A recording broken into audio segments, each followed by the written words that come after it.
Boa tarde a todos. Estamos aqui agora. Hoje tenho o prazer aí de coordenar uma mesa, né, com o meu grande amigo Álvaro, presidente do SINEP-DF, e quem eu já chamo para ficar aqui ao lado, né? Muito obrigado, Álvaro, um grande guerreiro aqui da capital. E junto, até um outro cidadão do DF, o senador Isalci, Vou pegar aqui, compartilhar. Que já foi presidente do SINEP, Essa foi daí. deputado distrital, né? Tá aqui ele. Já está ao vivo, senhor. Tá bom. Mas apareceu a planilha, não, né? Não, aí só tem que apertar share screen de novo. Entendi. Bem, eu vou falar depois, qualquer coisa o pessoal entra aí na planilha. Perfeito. Tá bom. Ok. Então eu queria, o professor Isalci estava conectando ali direitinho, mas Álvaro, queria agradecer a tua presença, a presença do senador Isalci, né, e para nós falarmos de um assunto muito complexo hoje, né? Eu sempre digo, escrevi um artigo há uns anos atrás, né? Formação de preço, né? Quando a escola tem que fazer o preço para o ano seguinte, é uma espécie de chutômetro, né? Você tem que ter uma boa bola de cristal, porque você tem que definir o preço ali por agosto, setembro, e tem que manter esse preço até o final do ano seguinte. Você não pode reajustar. E aí você tem que imaginar uma série de coisas, né? Quanto é que vai ser o aumento, quanto é que vai ser... E agora, né, nesse período aí de pandemia, nós temos um problema, aumentou bastante, né? Tem muito poucas certezas, a gente tem muito poucas respostas, a gente tem muitas perguntas. E aí, esse painel, a gente trouxe você, que é um experiente dono de escola, que já teve diversas, né, o Álvaro, e o professor Isalci, que é o senador hoje, mas é um militante da educação, é contador, né, trabalhou a vida toda teve a sua vida toda, né, nessa história de planilha, formação de preço, e além disso nós vamos explorar aqui, né, Álvaro, o senador na sua militância política, na defesa das causas da educação, que ele tem se destacado, na verdade. A gente tem assuntos como a reforma tributária e todos os assuntos, né? A gente teve aí um monte de leis estaduais aí, tentando definir preços para a escola agora, no período da pandemia. Então, eu passo a palavra para você, Álvaro, imediatamente, para que você faça a introdução e já vamos passar para o senador Isalci também. Boa tarde, tá? É um prazer estar aqui com vocês e um prazer estar aqui ao lado do Isalci, que na verdade foi um dos nossos presidentes do SINEP, né? O SINEP, nós temos o SINEP-DF, a gente tem uma história que a gente zela por ela. Nós estamos há 50 anos já aqui trabalhando, o Isalci foi um de nossos presidentes e trilhou uma carreira política em defesa da escola particular e tem feito muitas ações, realizado bastante em favor da iniciativa privada, especificamente na escola particular, em favor do empreendedor. Né? Então, Isalci, é um prazer estar com você aqui, um abraço. Né? E assim, eu vou fazer um histórico rápido, né? Planilha de custos, como a Ademar falou, ou a composição do preço da mensalidade é um assunto que o SINEP já trabalha há bastante tempo. Né? Vou falar rapidamente, o Isalci depois completa aí com a planilha, ele vai apresentar a planilha para a gente também, tá? Que vai estar disponível. Olha só, as mensalidades, só para fazer um histórico para as pessoas compreenderem, elas já estiveram sobre a tutela ou a determinação de uma superintendência, quem é mais antigo vai saber disso, chamada SUNAB, Superintendência Nacional de Abastecimento. Tá, isso na década de 80. Depois passou para os conselhos de educação. E, finalmente, se conseguiu, e o SINEP teve uma presença marcante nessa época, com o professor James Veiter, que também foi nosso presidente, a Lei 9.870, que ela, pelo menos, pacificou essa situação da composição da mensalidade, da precificação e do respeito à iniciativa privada que atua na área educacional como prestadora de serviço. Então, a Lei 9.870, por pior que seja, ela, na verdade, veio substituir modelos antigos, antiquados de intervenção que muitas vezes colocava a escola numa situação difícil. Né? Agora, saindo desse histórico, e nessa época o Isalci elaborou uma planilha, ele, quando presidente do SINEP e como contador de várias escolas, ele elaborou uma planilha que foi assim, o norte para muitas escolas. Muitas escolas passaram a elaborar essas planilhas, inicialmente para atender uma demanda judicial, e depois essas planilhas foram se aprimorando e viraram ferramentas de gestão. Hoje, ela mais do que uma possível, quando um juiz determina prestação de contas ou apresentação de um orçamento, tá, ela funciona também como uma bússola, tá, de orçamento previsto, orçamento realizado, com receita estimada, receita contratada, estimada, com diminuição da inadimplência, depois todos os custos, todas as despesas. Lembrando que a escola é uma instituição muito diferente de outras, tá, na sua gestão. Depois que você contrata a receita, você tem que fazer uma administração de custos e despesas ao longo do ano e ter muita habilidade para lidar com a equipe, com as demandas da comunidade escolar, né? Com todas as vulnerabilidades de encargos trabalhistas, de encargos tributários e assim por diante. Bom, mais recentemente, né, vamos agora avançar um pouco no tempo. Esse ano foi muito difícil para a gente. Em geral, no mês de agosto, nós fazemos um grande exercício no SINEP-DF, que é um debate sobre aspectos jurídicos, sobre aspectos contábeis dessa planilha, e fazemos um desenho de cenário para o ano seguinte. Lembrando que o principal custo nosso é de mão de obra, tá? E aqui a database é maio, e como que vai ser o comportamento em relação à negociação na database. E além de outros custos. Como a Adhemar muito bem falou, é um exercício que, na verdade, você tem que imaginar os 12 meses do ano letivo seguinte, isso no mês de agosto, e com mais 4 meses ainda para finalizar o ano em curso, ou melhor, 16 meses, você tem que ter uma bola de cristal para poder enxergar lá na frente, tá, um horizonte de previsibilidade, lembrando que você está atendendo uma comunidade, depende também dessa demanda da comunidade, de forma, vamos dizer assim, a criar um horizonte estável para você. Foi muito difícil isso no Brasil na época inflacionária. Hoje já tem uma certa facilidade, né? Então, o mês de agosto para a gente é marcante isso daí. E o que aconteceu nesse ano? Nesse ano nós fomos atropelados pela questão da pandemia. Quando foi por volta de março, né, houve a suspensão das atividades. Brasília foi o primeiro lugar a suspender. E aí nós começamos a viver ali uma situação inicialmente difícil de acreditar. Muitas iniciativas populistas de tentativa de intervir na mensalidade, inicialmente feita aqui em Brasília pela Câmara Distrital, mas depois no Brasil todo, muitas câmaras estaduais também tentaram isso. Nós conseguimos negociar e tirar esse tipo de intervenção nas mensalidades, mas o impacto da iniciativa foi altamente prejudicial, porque já vinha ocorrendo inadimplência, né? A inadimplência aumentou e a evasão também, principalmente na educação infantil. E depois de feito esse primeiro movimento, preservando a liberdade das escolas de administrar esse orçamento, veio aí o roldão na sequência, que foi as escolas tiveram que se adaptar com o ensino híbrido, que é o objeto nosso aqui, principalmente do debate. Com o ensino híbrido, nós tivemos, ao contrário do que muitos pais imaginavam, às vezes demandavam na escola, nós não tivemos redução de custo, nós tivemos aumento de custo. A grosso modo, uma escola com 1.000, 1.500 alunos gastou mais de 150 mil reais para fazer uma adaptação inicial. Estou falando de adaptação com computadores, câmeras, internet mais robusta, treinamento de professores. Então, nós tivemos que fazer essa virada com a nossa equipe. E fizemos muito bem. Em Brasília, os pais passaram a elogiar esse trabalho. Na escola particular, ele tem uma aquiescência, ele tem um nível de satisfação de mais de 83%, a ponto de muitos pais não quererem voltar, exceto a educação infantil, que teve uma evasão muito grande e uma inadimplência muito grande, né?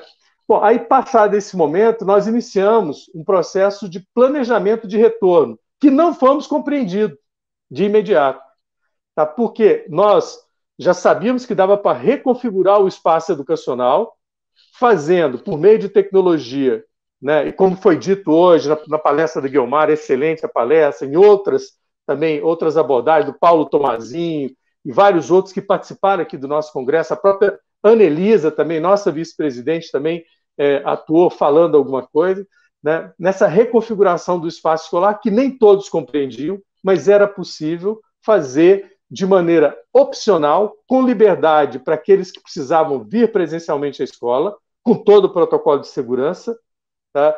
E a distância para aqueles que, por limitação, por opção ou por comorbidade, não pudessem comparecer.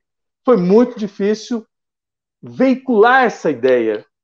Por mais que ali nós estivéssemos respeitando a liberdade daqueles que quisessem ir para a escola e o direito, e também da instituição, de iniciar ou não esse ensino híbrido, tá? Não fomos compreendidos, tivemos uma ação muito forte do Ministério Público do Trabalho contra, patrocinado pelos sindicatos professores, a quem nós chamamos inicialmente ao diálogo. Nós elaboramos um guia de retorno. Isso demorou o mês de... Nós tínhamos um decreto aqui para voltar em julho, dia 27 de julho, demorou o mês de agosto, depois o mês de setembro, e nós retornamos, enfim, agora nessa semana, no dia 21, início da primavera, tá? Com esse custo aumentado, mas atendendo as famílias presencialmente e também à distância. E foi um teste para nós. Essa semana, aproximadamente, 70 escolas, 60, 70 escolas filiadas e mais ou menos uma quantidade, o dobro disso, de não filiadas, tá? Porque aqui em Brasília tem 570 escolas credenciadas e temos umas 180, 187, tá? Que são filiadas. Então, em torno de umas 130, 150 escolas, no máximo, voltaram nessa semana. E deram uma lição de civismo, porque acolheram aproximadamente 1/3 dos estudantes, o limite é metade do que a Convenção Coletiva de Trabalho permite, né, com aquele distanciamento de 1,5 metro, com máscara, com álcool gel, com asepsia. Tá? Começamos de uma maneira muito sensata, depois de um acordo, né, lá no TRT, pela educação infantil e o Fundamental 1, que são os que estavam sofrendo mais, e que por uma questão de autonomia não conseguiam fazer atividade remota, estruturada à distância. Então, com todos esses custos, a escola investiu em testagem. Tá? Agora a testagem é direcionada por recomendação médica, fazendo a testagem que a gente chama de PCR, que é a mais cara. Tá? Então, nós temos uma semana de retorno com a educação infantil e ensino fundamental 1. E as atividades foram muito tranquilas, os alunos compreenderam e as escolas estão fazendo um trabalho excelente, dando uma lição de civismo, divulgando um protocolo de profilaxia junto à comunidade e a gente, enfim, rompeu com tudo isso. E aí eu volto a dizer, a planilha nossa lá do ano passado não previa nada disso. Né? E muita confusão teve, desde mensalidades que queriam reduzir, né? Pais que diziam que a gente não tinha os mesmos custos, quando na verdade nós tínhamos a mesma receita, com o mesmo número de alunos, os mesmos custos, e até aumentaram. E nós tivemos que enfrentar isso de uma forma muito determinada, muito perseverante, para convencer, e eu acho que agora os pais estão mais convictos de que é possível fazer um excelente trabalho, tá? E aí com aqueles universos de aprendizagem muito bem abordados pela professora Guiomar, tá? Que o aluno pode estar presencial e pode estar à distância, pode estar interagindo sob a coordenação de um professor. Né? Gastamos com isso, quer dizer, o nosso orçamento, a nossa planilha, lá de agosto do ano passado, não teve condição, foi superado. Né? E, enfim, né? Foi o que aconteceu, são as adversidades para quem é empreendedor, né? Sabe que acontece, por vezes nós temos que passar por isso. Né? Então, fazendo um histórico rápido, foi isso daí. A grosso modo, eu vou dizer para vocês, a aprendizagem remota estruturada, hoje em curso, na maioria das escolas no Brasil, escolas particulares, ela representa um custo adicional. Eu digo aqui, olha, que uma escola com 1.000 alunos, a 1.500 alunos, não gastou menos de 150, 200 mil, talvez até mais que isso. Tá? Em geral, para você equipar uma sala, se ela não tivesse equipada, você não faz isso com menos de R$2.000. Tá? Cada sala. E essa reconfiguração também, por vezes, você é obrigado a pegar uma sala e converter em 2. E aí você tem um custo adicional, inclusive trabalhista, com relação a isso. Então, esse é o desafio para esse ano. Uma planilha que, infelizmente, no papel foi uma coisa, mas na prática foi outra, e um desafio de recuperar e recompor custos usando aí financiamentos como a medida 936, que agora já é um decreto, aquela dos salários, e tributos que nem sempre dá para você pagar em tempo, e a gente sempre orientando as escolas para priorizar a equipe de professores e etc. E assim, acho que esse é um panorama geral, né, Ademar? Final do ano aí, né? Oi? De 2020. Mas nós temos que ouvir o senador, nosso contador aí desde os tempos, né? Como é que fazemos aí, Isalci, para definir o preço agora. Depois desse histórico do Álvaro, deu para perceber, a gente sabe disso na prática, né? A complicação que foi. Agora nós temos que definir o preço para o ano que vem. Então eu queria, considerando todas essas dificuldades que que o Álvaro colocou aí para esse ano, e o ano que vem, como é que nós vamos fazer isso? Bom dia, boa tarde, senador, seja bem-vindo aqui. Bem, boa tarde, né? Cumprimentar aí, né, o Álvaro, nosso presidente aqui do Cinep, da F. Cumprimentar você, Demar, pelo trabalho, né, a FENEP, todos os diretores de escola. Bem, só para lembrar um pouquinho ainda, acho que, não sei se você lembra, mas o Álvaro falou muito bem, eu fui presidente na época ainda do Chiarelli, né? Quem lembra do Chiarelli foi no Plano Collor, onde quem definia o salário era o governo e quem definia também os preços era o governo. A escola particular, durante anos e anos, ela não tinha liberdade, né, de preço. E quando veio o Plano Real, em 98, com o Dallari, né, como xerife dos preços, e também o Ronald Castelo Branco, que era meu amigo aqui em Brasília, nós conseguimos trabalhar muito no sentido de aprovar a 9870, incluindo a planilha de custo, né? E aí nós fizemos pela FIEP, na época, né, antes da FENEP, era a FIEP, nós chegamos a fazer essa planilha e a gente rodou o Brasil todo, né, fazendo seminários e ensinando as escolas a elaborar o seu custo e, consequentemente, o seu preço, né? Então, quando a gente teve a liberdade, a gente praticamente não pôde praticar o preço ideal, porque o preço ideal da planilha tinha dado muito acima daquilo praticado, que a gente podia praticar no mercado. Mas essa planilha está muito atualizada até hoje, né?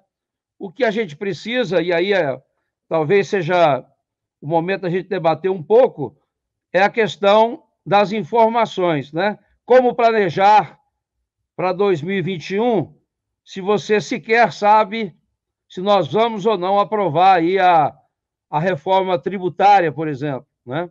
Nós estamos aí na quarta-feira votando a desoneração da folha para 17 segmentos, né, que nós aprovamos a prorrogação, o presidente vetou, e nós estamos na quarta-feira derrubando o veto para que possa prorrogar pelo menos mais um ano aí essa questão da desoneração. Com relação às escolas, à educação de um modo geral, vocês estão acompanhando também o debate com relação à proposta do governo de aprovar o imposto, né, sobre bens e serviços, que para nós, educação é um desastre, porque eu tenho colocado sempre, e ontem mesmo nós fizemos uma audiência pública, com a presença, inclusive, né, da Amable, representando o fórum, onde ficou muito claro, não dá para a gente aprovar uma reforma fatiada, ou seja, não dá para aprovar um aumento de 12% na alíquota sem saber se nós seremos ou não desonerados na folha. Então, haverá que ter uma contrapartida, não dá para aceitar apenas o aumento da carga tributária. Então, segunda-feira, nós teremos uma reunião com o governo, alguns líderes partidários, para a gente debater um pouco essa questão. O governo não apresentou uma reforma completa, né? Nós temos lá o projeto do Raul, que é a PEC 110, tem a PEC 45 da Câmara, que trata da reforma tributária. Mas o governo só apresentou até agora a criação do imposto sobre bens e serviços, que é muito ruim para o setor de educação. Lógico que o ideal para nós, e a gente vai defender isso também, que a educação tenha uma desoneração. Afinal de contas, 70% do nosso custo, não é? Do nosso custo é pessoal. Portanto, a carga tributária, a oneração aí, né, a questão dos encargos é muito alto, a não ser para aquelas que sejam filantrópicas. Então, é um debate que nós estamos fazendo ainda.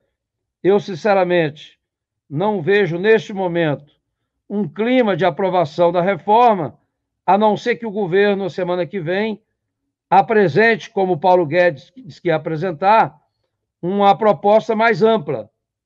não é? Evidente que a proposta do governo, ela virá, evidentemente, com um aumento de uma criação de um novo imposto, né, sobre transações digitais, alguma coisa nesse sentido. Lógico que só tem ambiente para discutir isso se imediatamente vir uma proposta de desoneração da folha. O governo tem sinalizado a desoneração, mas não total, apenas para os salários até 3 ou 5 salários, o que não vai resolver a nossa situação. Então, em termos concretos, a gente está debatendo ainda a reforma, que eu vejo muita dificuldade, a não ser que, segunda-feira, o governo apresente uma proposta mais palatável, vamos dizer assim, porque até agora, realmente, a tendência não é a gente segurar um pouco essa reforma. E vocês sabem, não é, que reforma tributária tem que ser aprovada, não é, no ano anterior. Você tem que obedecer o princípio da anualidade, da anterioridade, então não dá para você aprovar e vigorar no mesmo ano. Por isso que eu digo, como nós estamos agora no período eleitoral, isso vai atrapalhar um pouco, depois vem final de ano. Então, o governo terá que apresentar uma proposta muito boa semana que vem, para que a gente, de fato, possa discutir essa matéria e votar. Não vejo muita chance, mas, de qualquer forma, fomos convidados a participar dessa reunião. Espero que o governo tenha aí alguma coisa boa para nós. De qualquer forma, saúde, educação, tem que ter um tratamento diferenciado. Não dá para realmente, não é, tributar da forma como eles querem. Ainda mais esse encargo que nós temos muito alto aí, que é a questão do ônus da folha de pagamento, né? Bem, ao mesmo tempo, não é, nós estamos discutindo outras matérias que são importantes também, mas fica difícil, né, de planejar, já que as matrículas já começam, muitas escolas já começam agora em outubro, né, a fazer matrícula. Como fazer matrícula se você não tem a segurança, não é, de que irá ou não acontecer uma reforma tributária que pode alterar completamente o custo, né? Isso talvez tenha sido a maior reclamação. Nós temos hoje 17 segmentos que recolhem a previdência pelo faturamento. E vence agora dia 31 de dezembro. Nós aprovamos a prorrogação, o presidente vetou, e quarta-feira a gente deve votar esse veto com grandes possibilidades exatamente de derrubar o veto. E o argumento é exatamente esse. Como é que você vai fazer uma proposta, por exemplo, agora da construção civil, né? Como é que você vai fazer o orçamento de uma obra se você não sabe qual é o encargo, se é sobre a folha, se é sobre o faturamento, qual é o percentual? Então, de fato, esse é um item que preocupa muito para quem tem que definir daqui a pouco a questão da mensalidade, né? Do preço para o ano que vem. Evidente que ainda assim, ainda temos um fator que é muito importante na definição do custo e do preço, que é o número de alunos, né? Vocês sabem, com essa crise toda, a gente fica até difícil de você saber se você terá ou não, para o ano que vem, né, o mesmo número de alunos que você teve esse ano, ou se vai ser mais ou se vai ser menos. Fica difícil até de você checar isso. Óbvio que as escolas devem fazer uma consulta, não é, pelo menos nos alunos atuais, para sentir realmente, para você fazer uma boa planilha, né?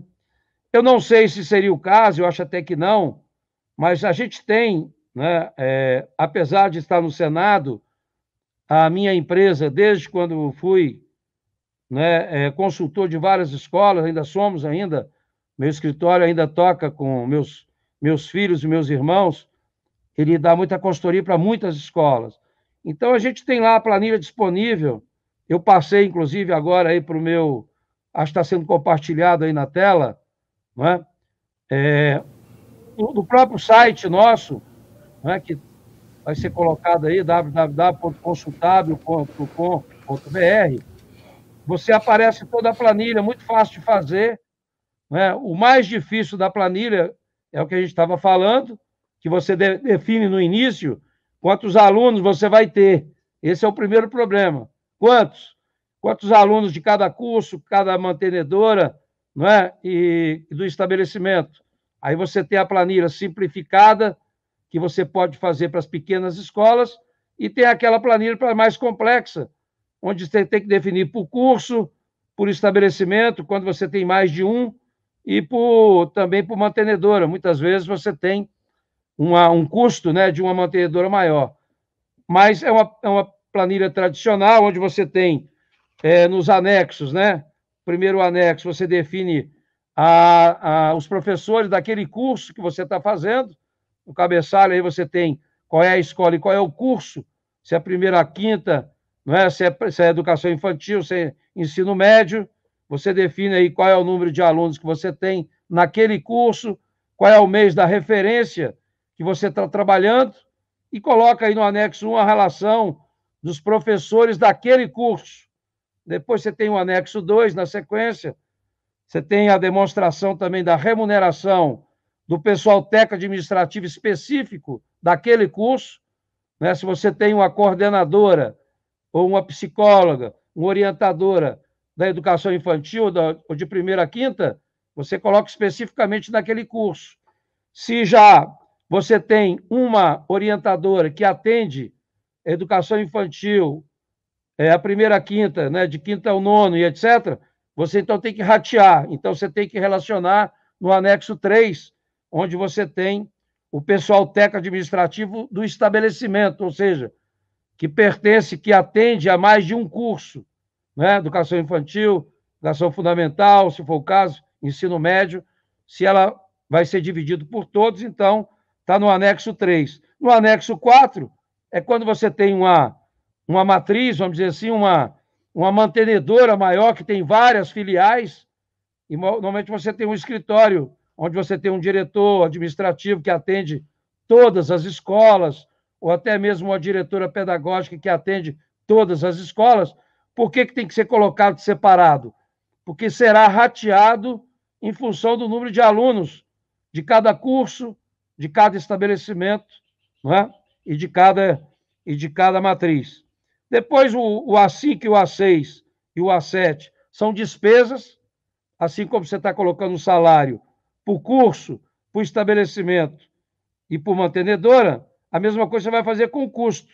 Se você tem o custo da energia, especificamente da educação infantil, você vai colocar especificamente aí no A5, né, que é as despesas do curso.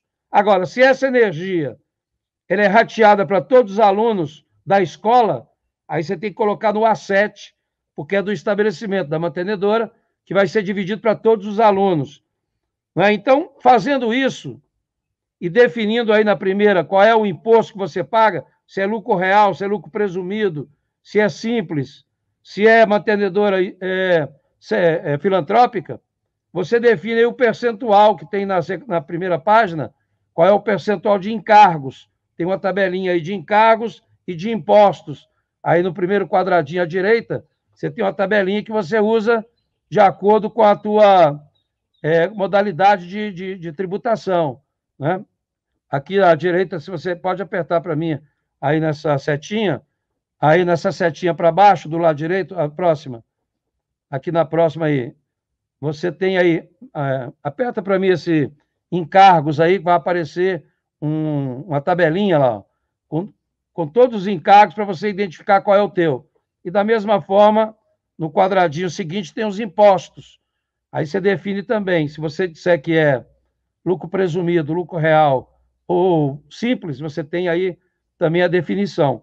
Com isso preenchido, você praticamente já tem a planilha definida, que automaticamente lá depois do A8 você tem o DS, que é o demonstrativo de cálculo do custo, ele faz automático. Você só vai preencher alguns detalhes com relação à gratuidade, né, o percentual de bolsa, que ele calcula tudo isso. Então, é uma planilha muito simples. E lá no finalzinho, depois do A1, A8, lá no final tem simples, né? A última aí. É quando é uma escola menorzinha, pequena, que só tem um curso de educação infantil. Basta preencher aí também, você encontra o teu custo e o teu preço. Né? Lógico, você tem que definir a margem de lucro que você quer colocar. Né? Quem tem imóvel próprio, também você coloca o percentual, atribui um percentual para o teu imóvel próprio. Durante muitos anos, a gente colocou em torno de 8%, mas cada escola faz de acordo com o mercado aí da região, e a margem de lucro você coloca. O que a gente tem percebido desde 98, quando criamos isso, é que a gente tem normalmente um preço, né, um valor de mensalidade muito maior do que o mercado comporta, porque a gente já partiu de um momento onde a gente não tinha essas definições. Mas a planilha está super atualizada, tem aí o site, vocês podem usar à vontade, sem nenhuma dificuldade. Além do site, tem os telefones também lá da equipe. Se alguém tiver alguma dúvida, o pessoal da própria empresa pode tirar as dúvidas com vocês. Mas eu acho que essa é uma questão mais operacional, né? O contador ou a pessoa que entende um pouco, né, da questão financeira consegue fazer rapidamente, né, essa questão. É muito importante fazer isso, porque vocês sabem que as escolas são muito questionadas, então é muito importante você ter isso pronto para mostrar se for necessário, né, para qualquer questionamento.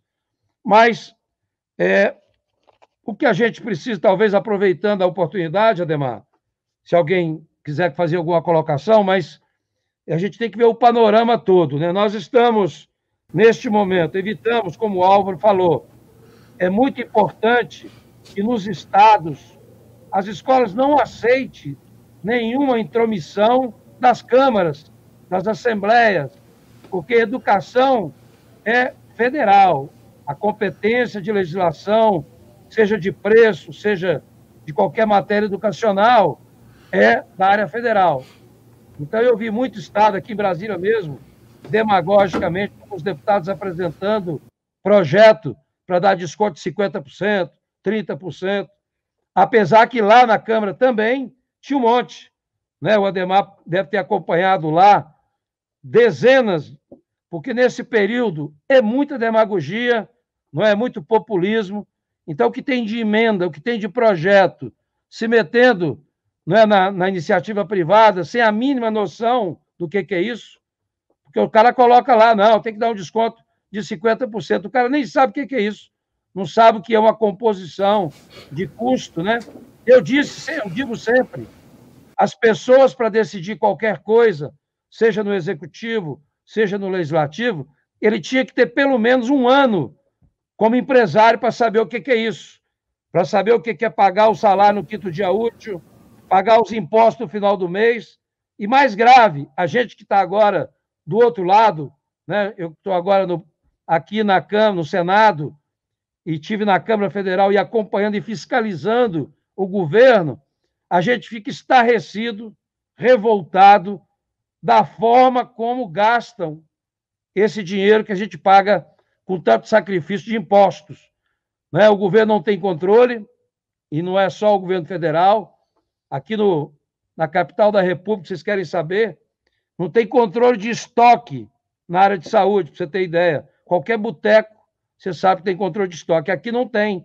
Por isso que nós liberamos milhões e milhões para essa pandemia, e alguns governadores já sinalizados aí, né, vão responder, alguns afastados, por desvio de recursos. E fora, né, que vocês também sabem, que não há planejamento nenhum. Cada ministério, cada secretaria é como se fosse um governo diferente. Né? Então, a gente precisa acompanhar mais com relação a isso e não deixar realmente essas interferências que fazem todo dia demagogicamente. Mas vocês estão muito bem representados. Eu acho que a FENEP tem participado de todos os momentos na Câmara, no Senado. Não é? Vocês sabem que o meu gabinete, não é, está escancarado, não é? Nem falar comigo. A Mabre já pede lá, não é, para fazer a assinatura eletrônica. Né? Por quê? Porque eu conheço bem, sei das dificuldades, e aí, né, nós aprovamos recentemente muito pouco, eu disse quase nada, aquele auxílio emergencial para a educação, parece até uma piada, mas, de qualquer forma, não é? A gente precisa conscientizar um pouco mais a nossa população, a importância da educação privada. Basta ver o IDEB aí, né? O PISA. Se você considera apenas o ensino privado, nós somos competindo com o primeiro mundo. Agora, quando bota a educação pública, nós estamos lá no fim da fila, não é? Então, a educação privada tem um papel fundamental para nós. E eu que comecei lá na época do Chiarelli, no movimento sindical, né? Nós chegamos, inclusive, para você ter ideia, Ademar, eu era vice, Álvaro, do ATEF. Nós tivemos que esconder no motel durante 3 dias para não ser preso, porque naquela época tinha isso, né? Alguns diretores de escola foram presos exatamente em função do negócio de preço de mensalidade. Então, a gente também evoluiu muito. Eu acho que a educação privada ela já é mais reconhecida e também não tem tanta interferência como tinha antes. Ainda tem muita demagogia, né? Tem muita ainda questão ideológica, né? Muita gente acha ainda que nós somos ainda os tubarões do ensino, né? Tem essas conversas ainda até hoje, mas era bom essas pessoas participarem um pouquinho, pelo menos 1 ano de experiência dentro de uma escola para saber o que é isso, né? Então, Ademar, eu vou deixar você perguntar o que vocês quiserem aí com relação a preço, com relação ao Congresso, ao Senado, e estou à disposição aí, tá bom? Tá bom. Primeiro, eu queria, Exalci, reconhecer aqui o seu trabalho desde quando você era deputado distrital e agora como senador. Como você diz, o seu gabinete está escancarado para a escola privada, você conhece muito bem o setor e você é um cara correto com as coisas. Aquilo que você sempre defendeu, você continua defendendo. Eficiência, competência, que é o que a gente faz na escola. A escola privada, ela consegue fazer no Brasil, essa escola de primeiro mundo que faz, apesar de todas as dificuldades e com todas as dificuldades que todo mundo tem. A escola é a mesma, as pessoas são as mesmas, eu sempre digo, a matéria-prima é a mesma, né? E a gente tem hoje no Brasil, mas a escola privada, se nós somarmos todas as pessoas, né, envolvidas na escola privada, são 46 milhões de pessoas. 46 milhões de pessoas é o tamanho da Espanha. E a nossa educação, comparada no PISA da Espanha, é melhor que a da Espanha, né? E nós temos mais 4 Espanha no Brasil, que são as pessoas que não estão na escola privada. Então, nós temos que lutar muito, eu tenho falado isso, né? Falei já no Senado, já falei ontem para o ministro, nós temos que trabalhar muito para que daqui 10 anos nós tenhamos mais 46 milhões de pessoas envolvidas com a educação privada, ou mais 15 milhões de alunos na educação privada. Nós melhoraremos a educação do Brasil, porque nós conseguimos fazer uma educação de qualidade por um preço mais barato do que custa no Estado hoje. Então, a gente precisa lutar muito. Eu quero aqui, de público, né, agradecer em nome da federação, em nome da escola particular, a sua dedicação e a sua firmeza na defesa do que é certo, não é? E essa história de que são os barões da educação, os ricos, né? Aí o PNAD agora saiu, a gente tem um estudo agora pela reforma, você viu lá, 40% dos alunos da educação básica, privada, ganham até R$ 1.045. Ou seja, é a pessoa que ganha um salário de renda per capita. Então, eles optaram em investir na educação dos seus filhos. E é caro eles pagar imposto junto. Então, essa reforma tributária, a gente luta tanto porque não podemos considerar a classe CDE classe média, os ricos. Classe CDE são os pobres no Brasil. São as pessoas que acreditam que investir em educação é importante. Mas eu queria fazer uma pergunta, eu vou passar, pedir para você, acho que o Álvaro também tem uma, mas eu queria fazer uma pergunta, que você fizesse uma análise que a gente tem. Esse problema da planilha que você disse, quando ela foi inventada lá, e a Lei 9870, ela pacificou. Mas a gente não conseguiu fazer uma planilha e seguir o preço, né? Você faz a planilha, se você colocar todos os custos que tem que ter, e que o mercado não aceita esse preço. Ou seja, você tem que fazer o que o mercado aceita. Você não tem aluno, se você não tiver aluno, não adianta a planilha, né? E agora, na pandemia, e após a pandemia, e nosso congresso aqui é falado qual escola teremos em 2021, né? Será mais caro fazer os dois ensinos, ensino remoto e ensino presencial? Será mais caro você atender individualmente as crianças, fazer um ensino mais personalizado? Por mais que tenha ferramenta, custa para fazer. Então, a próprio acolhimento emocional, o próprio atendimento da sociedade que a gente tem dentro da escola, a mãe, o pai, a professora, o professor, o aluno, com essa pandemia toda, nós vamos ter que ver as questões emocionais. Isso custa dinheiro, porque as pessoas que vão trabalhar com isso envolve, todo mundo tem que conta para pagar no fim do mês. Então, assim, como é que você vê, assim, você vendo do Senado, né, essa discussão toda, como é que você vê, assim, como é que vai fazer para definir o preço? Porque fazer a planilha, se a gente tiver aluno, eu disse isso já para alguns pais, falei, ó, pessoal, mas tem um problema esse, tem um problema aqui, eu falei, olha, vamos fazer o seguinte, vamos pensar, se a gente não tiver aluno, não tem mais problema, né, a gente não tem que ter aluno, depois a gente decide quem vai fazer, né. Então, como é que você vê, assim, falar de cenário, que eu acho que isso é importante, a gente tem a reforma tributária, que ela é um risco importante de aumentar em preço, né? E se a gente aumentar 10%, como está previsto ali para a maioria das escolas, ela pode quebrar, porque daí o pai não topa, não tem dinheiro para pagar 10% a mais, né? A gente vai ter que aumentar para investir na escola para a questão de tecnologia, vai aumentar mais um pouco, aumentou 20%, ninguém consegue pagar, né? A renda caiu muito e vai continuar caindo, né? Então, como é que você vê essa questão, senador?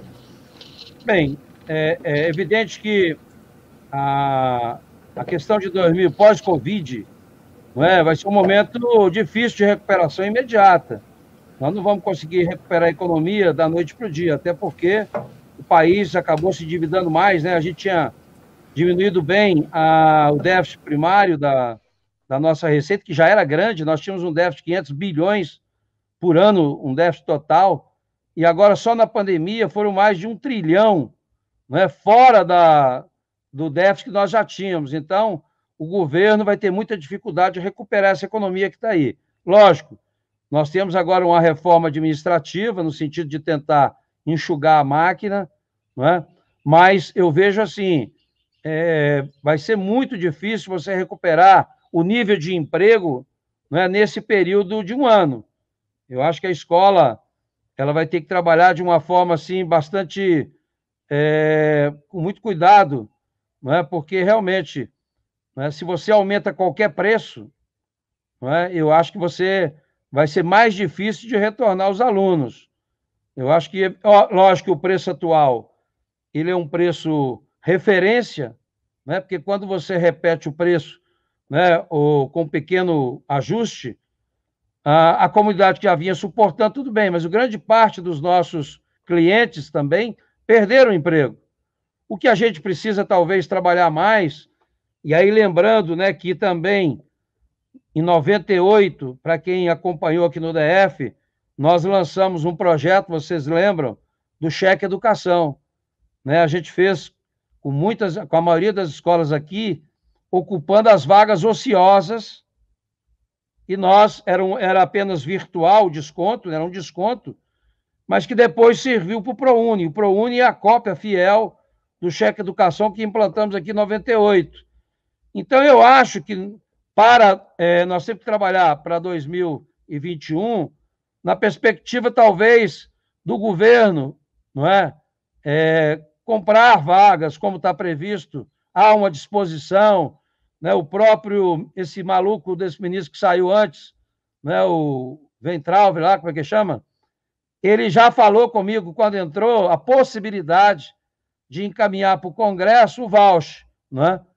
Mas depois, com o novo ministro, eu não sei ainda qual é a intenção. Eu vou aproveitar nessa reunião de segunda-feira dos líderes com o governo para ver questão de reforma tributária e vou verificar. Eu acho que há uma disposição, esse governo ele é mais liberal, no sentido de buscar uma alternativa, talvez, de ocupar essas vagas ociosas, não é com um voucher. Lógico que não é com o preço ideal, mas é aquilo, né? Melhor ter a metade do que nada, não é? Se você já tem um custo fixo, né? Essa é a questão, você já tem um custo fixo, já pagou o professor água, luz, telefone e tem algumas carteiras vazias, é melhor receber a metade do que nada. Mas eu vejo agora, 2021, com uma grande possibilidade da gente criar realmente ou cheque, ou voucher, ou qualquer coisa nesse sentido, do governo poder comprar algumas vagas, não só para resolver a questão da escola pública também, mas também uma forma de parceria, uma forma de ajudar o setor privado. Eu acho que nós vamos ter que brigar por isso, não é? Talvez seja o momento da gente alterar o artigo 213, que ainda é uma dúvida que tem, para que a gente possa fazer isso. Na educação infantil já vai acontecer, né? Com o Fundeb que nós aprovamos, há uma tendência muito forte agora, não é, de ocupação, de compra de vagas da educação infantil para o setor privado. No ensino superior, você já sabe que tem o ProUni já há muito tempo, não é? O que falta agora é a gente implementar isso na educação fundamental e no ensino médio. Eu acho que é um momento propício da gente trabalhar, talvez, alguma coisa para amenizar essa transição, né, de 2021 2022, que não será fácil para ninguém, né? Nem para a escola e também nem para os pais, que muitos também perderam o emprego, né? É isso aí. Demar, posso interferir aqui? Nós temos mais 8 minutos, viu, Álvaro? Então, vamos, se você puder fazer a consideração, e daí, por só favor. Comentar. Só algumas considerações que eu estou acompanhando o chat nosso aqui, estou vendo as perguntas, né, Isalci? Uma delas, só você reforçar que a planilha está à disposição no site da Constábil. Já, é isso? Tranquilo? Está à disposição. Está lá no site. Isso. Só está lá à disposição, tá? Não tem ônus. As pessoas que quiserem podem acessar lá www.consultabil.com.br, tá? E acessar, e tem a planilha, está no site, é fácil de se apropriar da planilha, e ela é autoexplicativa, como o Isalci falou, e muito fácil de ser manejada e pode ser trabalhada. Tem outra pergunta aqui, que estão falando, perguntaram o seguinte, se existirá... Bom, primeiro, se dá para prever inadimplência para o ano que vem. Está muito atípico esse ano, né? Porque, olha, nós tivemos uma inadimplência de 40%, 45%, 50%. Eu acho que é melhor fazer um histórico de previsão de anos anteriores. É a minha sugestão, mas está aqui o Isalci e o Ademar para discordar, né? E tem outra pergunta também, Isalci e Ademar, que está ligada à nossa convenção coletiva de trabalho. Estão perguntando se os professores poderão exigir honorários por trabalharem de forma remota, ou em aprendizagem remota estruturada, ou interativo, com tecnologia, tá? Essa é uma pergunta que eu acho que vai cair dentro da convenção coletiva de trabalho de cada negociação, mas eu deixo a pergunta para vocês aí também, Isalci e Ademar. Eu tive a oportunidade, no mesmo momento, também participar como representante da federação na Justiça do Trabalho, né? Então, eu fui juiz da segunda instância, né, do TRT. Agora, e criamos lá no Sinep também um fórum conciliatório, que até hoje acho que ainda existe, né, onde você resolve 99% dos problemas. É óbvio que nós temos um momento agora de mudança. A tecnologia ela foi antecipada pelo menos em 10 anos. Aquilo que a gente já imaginava que mudaria, ela foi antecipada. Então, a gente precisa colocar na cabeça dos profissionais, não é que isso aí faz parte, não é de qualquer profissão. Não dá mais para a pessoa imaginar que ela é professora de práticas comerciais, que eu fui, inclusive, né? Aí eu fiz um concurso para práticas comerciais, então não posso dar mais nada, porque não foi isso, não tem nada a ver, né? Os professores já deveriam ter absorvido essa questão da tecnologia, né? E fazer parte da rotina normal. Evidente que tem que ter alguns controles, não é, trabalhista, vamos dizer assim, que você também não pode exigir 24 horas por, né, a disponibilidade do professor. Então, tem mecanismos hoje de controle, né, de acesso, de participação, né, mas isso aí, hoje, é inerente à profissão, não tem que pagar nada por nada, a não ser, evidentemente, o direito autoral. Se você exige que o professor faça um material específico, né, próprio, aí você tem um direito autoral que você vai pagar para ele. Agora, ensinar à distância, preparar aulas, isso é papel do professor. Nós é que estamos atrasados, já devíamos estar fazendo isso há muito tempo. E aqui é interessante. Tem que alterar as convenções. Sim, agora, Álvaro, eu vou dizer para você, é o momento de você fazer as mudanças agora, porque a legislação, né, coloca esse acordo como, inclusive, como acima da lei, né? Então tem que ter muito cuidado de não conceder coisas que nós concedíamos antes. tem coisa que vai ter que tirar, não tem jeito, não é? Tem que ter muito bem acordado isso. Agora, de acordo com a realidade de hoje, né? Viu, Álvaro? Essa pergunta das convenções que você falou, né? O CAEP, que você sabe que o advogado participa intensamente, tivemos hoje até uma das nossas painéis aqui, foi sobre essa questão do contrato de trabalho, está sendo trabalhado no Colégio de Advogados e cada sindicato vai trabalhar isso nas suas convenções, porque isso é realmente determinante para fazer a gestão das pessoas. Então, as escolas que estão perguntando e as escolas que estão nos ouvindo aqui, a sugestão, eu tenho sempre falado isso, procure o seu sindicato, se filie, vá lá e ajude a fazer funcionar. Leve as demandas que a gente cada sindicato vai fazer esse trabalho, porque esse é o trabalho, é o sindicato das escolas com o sindicato dos profissionais, professores e auxiliares, e como o senador Exauci falou, a lei mudou bastante, vale o que está lá, e isso é importante. Eu queria dar 1 minuto para você, Álvaro, e para você se despedir e fazer as considerações, que a gente está estourandinho o tempo aí, e deixar para o senador também fazer as considerações. Bom, é um prazer falar com vocês aqui, né, o Exauci, com toda a experiência dele, com a história dele aqui associada ao Cinep. Você, Ademar, eu quero elogiar você e a Amable, vocês têm feito um trabalho espetacular na FENEP.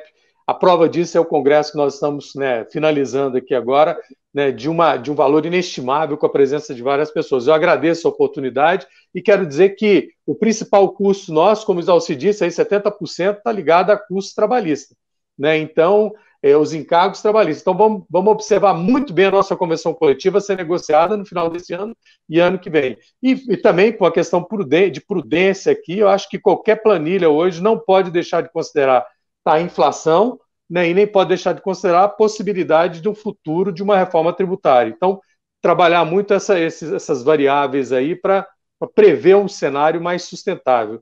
Mas agradeço a oportunidade, deixo um abraço aqui, acho que a gente finaliza o Congresso, né, com muito sucesso. Um abraço para o Exauci, um abraço para você, Ademar, muito sucesso. Obrigado, viu, Álvaro? Bacana, Álvaro. Quero também agradecer a oportunidade, né? A gente que ficou ligado durante muito tempo ao segmento, a gente sabe das dificuldades, entende as dificuldades, e eu entrei na política pela educação, né? Quer dizer, foi através, né, daquele momento que a gente participava com muita dificuldade, que a gente tomou a iniciativa de ir para o Congresso representar o segmento aí. Então, continuo à disposição, gabinete aberto, conte comigo, né, qualquer que seja a questão no Congresso Nacional. Viu? E parabéns aí pelo Congresso, né, pela iniciativa, e obrigado aí pelo convite. Bom, nós temos aqui que agradecer, Exauci, mais uma vez, a sua presença, a sua sempre disposição como senador e por muitos anos, né? Eu sou novo aqui na escola, no sindicalismo do patronal das escolas, né? Tenho 10, 12 anos só. Mas, assim, o seu nome, a sua representação é nacionalmente reconhecida pelas escolas do Brasil afora. Então, assim, é uma honra, né, poder participar, ter aqui, eu estava brincando até com o pessoal aqui no fórum, né, nós estamos chiques pra caramba, né, para falar de planilha, hein, Álvaro? Nós chamamos o senador, né? Né? Então não é pouca coisa. Ademar, eu digo assim, eu sou professor, eu sou contador, estou senador. Exatamente. Então, assim, e a pessoa perguntou se tinha que pagar, né? Na verdade, esse sistema que o Exauci tem no escritório, que é da família dele, está à disposição. E, assim, esse é o Exauci. Ele é um cidadão simples como todos nós. Ele apenas está senador, né? É um grande amigo da escola privada, é um grande cara aqui no Distrito Federal e que tem feito, se Deus quiser, vamos fazer um governador daqui uns dias aqui para o Distrito Federal, se Deus quiser, será esse homem aí que vai botar em ordem a partir de Brasília, não é mesmo, Álvaro?